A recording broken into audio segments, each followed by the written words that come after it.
Oh yeah. I can't do it like you do. Oh, hold on. Yeah. It's gonna be a good show. Welcome to Tabletop Coffee.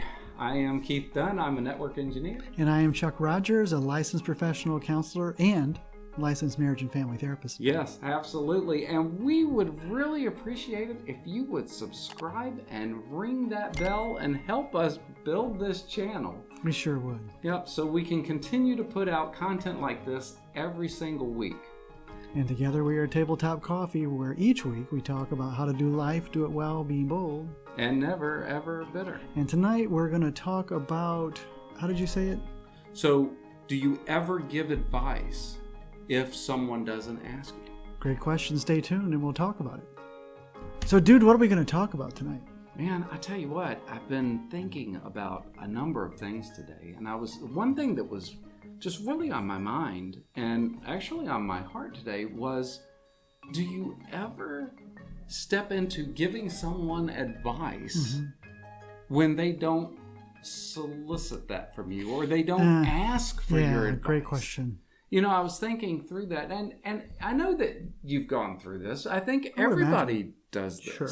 Because you're dealing with some situation and maybe you've got life experience with it. And you're sitting there and you want so bad to help this person because you know what those steps are to get there. But then you don't want to make them feel bad. Right. By overstepping your bounds. Exactly. So is there ever a time that you can do that? Well, it's a great question, and I think the answer is maybe. Okay. A strong maybe on that one. Because think about it this way. When you give input to somebody and they haven't asked for it, what's the message you're sending them? You're telling them that they don't matter or they can't figure out the answer. Yeah, you're a moron. Yeah. I wasn't going to say a moron, but that's true. It really is. Yeah. You're so simple. You're so stupid. Right. That you couldn't possibly figure this out on your own. Yeah. Or another version of that is you might be able to come up with an answer on your own. But it's not as good as mine. It's not as good as mine. So it's really dangerous actually to give input to another person when they haven't asked for it. So I actually had this happen. Oh. I have a real life situation, or it's not even a situation. It's just a story. It's something that worked out really good too. Oh, tell me. Because a few weeks ago, I was talking to my daughter and son-in-law, Kyle. Kyle and Ashley. Yeah. And they were talking about getting into investing. And you know a lot about that. Oh, yeah. I've been doing this for a long time, dealing with individual stocks and ETFs and index funds. And so I know the ins and outs of all of it. And I was just sitting there just wanting so bad to jump in and say, oh, have you thought about this, this, and this, and this? Because you want to. But you weren't asked. But I wasn't asked. Yeah. So I kind of just sat back and I just listened. And the way that I approached it was, well, you know, if you have anything that you run into or have any questions, you know, I've done it for a while, so, you know, you're welcome to ask questions. And I left it at that. So then they were down over the weekend. Yeah. And I took Kyle out golfing for his birthday. Ooh, nice. We had a great time, too, on a hard course. I'll show some video. We took some video of this course. Oh yeah, me and Kyle came out today. We are on the course. Yes, we are. It has been interesting. It's a beautiful day. We're leaving our mark. Yes. Yeah, I'm leaving a few more than Kyle. And getting the money's worth. Yeah, that's good. Yeah, I'm going to throw a club now. And we had a great time. And it was just the two of us. And so we had a chance to actually talk about some investing. And Kyle asked some questions, and I just threw out different things that I knew and sent him some YouTube videos of some people that I actually watched. Helpful for you. Yeah. And so that was wonderful to have that time. And it was something that I felt comfortable with because we were in a really good setting with being just the two of us. Right. And questions were asked. Yeah. So it worked out really That opened nice. the door for you to be able to give. Exactly. Yeah. So I was able to give, and, you know, I think Kyle really enjoyed Oh, I would imagine. that conversation. So it was really good. Yeah. So let me give you another side of the coin. Okay. And I don't think I've shared this before on Tabletop, but Okay.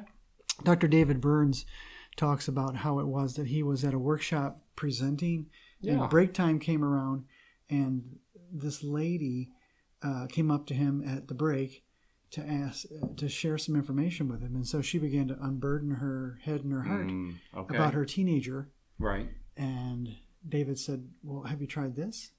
And she just unleashed on him with all kinds of fury, Oh. and she went away. Okay. And he told the rest of us, he said, "She was mad at me and let me have it, as she should." Hmm. He said, "She didn't ask me for my input.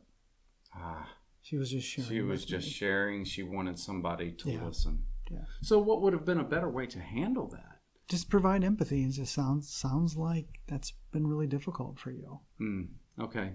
And then if she says, "Do you have any input for me?" then the door is open Right. for that. Exactly. So you really need to be invited into that space. You do. Because that's almost I guess it's almost like a sacred ground. It's It is. like your own little area, and you're working through this. And if somebody is trying to tell you what to do to make this work, you're sitting there and thinking, well, I'm trying to work through this. I didn't ask you for your opinion. Right. And this happens a lot in relationships where people will just kind of begin to vent, and they're not looking for an answer Right. or a solution. They just want to share, and it brings a lot of stress to the relationship. So this is kind of another version of that. Okay. I would say the other maybe exception to that is if you have a relationship where the other person just gives you a blanket open door. Okay. And you and I have done that with one another. Oh, yeah, absolutely. Where I know that I could march in and say, "Dude, I've been thinking about this, and here's some input." Right. You would receive that, and I Yes. would from you as well. I might want to talk through it with you, but I wouldn't be offended. Well, we expect that of each other Yeah. because we try to keep each other in check. Yeah. I would say And so.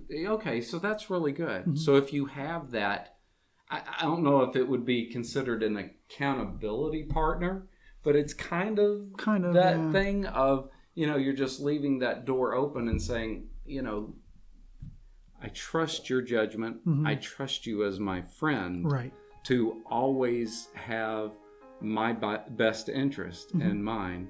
So, yeah, it has always worked well for us to be able to just have that door open and be very honest with each other. So it does work that way. It does. It can. Yeah. So that's where I would say the strong maybe comes in. Okay, that's where good. that kind of thing can happen. But for the most part, I think you need to be invited in and say, "Hey, do you have any thoughts on this? Or what do you think?" That kind of Right. thing. And that gives you an open door to be able to give input.